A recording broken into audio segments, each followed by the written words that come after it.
ni Espiritu Santo, ilabi ng walong ay pasalamat po. Yung mga nakikita mo po, yung karela na pamasikap. Meron man po nga bagi niyakit yung BPC1. Dapat talaga naman kung air condition. Ako, nabang kanita rin talasalpan tayo, o rin talapakrangan, medyo komportable na sa agdas ng panahon na po sa amin na salamat po ng Diyos at kapabilatan kaya ang pupunta doon ay itong kardiya po yung munduyan ini. Kaya po kasang kaya po yung kapuyad pre-history na po yung kasaysayan makananiya po talaga din ako rin po tinutok ini. Si Benigno Antonio o Ipundador, pangalim na siyam na magkakapatid sa anak ni Marcelo Joaquinta Antonio. Ipinanganak noong Nobyembre 1, 1938 sa San Vicente, Concepcion, Tarlac. Natagpuan niya ang pananampalataya noong 1982 sa Sentro Tatak ni Espiritu Santo.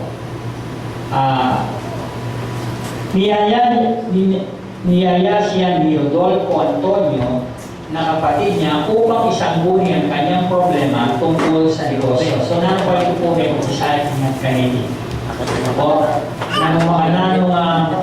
anyang kinusultara tungkol ng kabiyayan at ngayon nga nasa payo ng Espiritu Santo lumago ang kanyang negosyo. Napataas ulit ng sawa.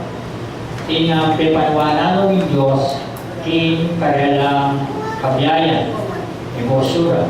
At namalagi siya sa pakikipagpulong. So, nakumata, maralas niya kung lalakad, hindi katang pupundador, makipagpulong.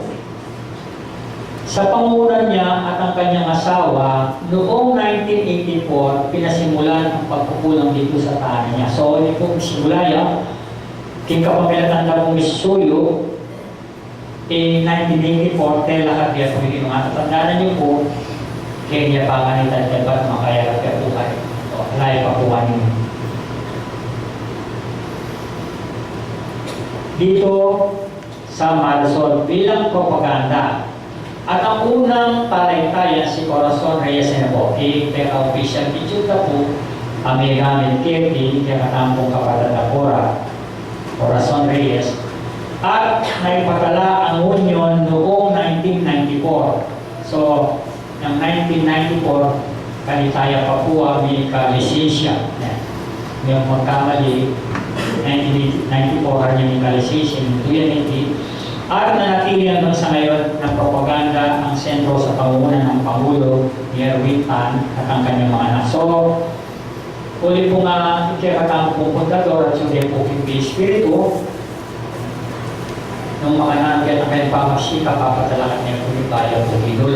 At yung pamangasiwa, yung kwanda, karinig kaya nga naluyang, yung Erwin Tan, ang po kayang pamilya po yung kasuluna.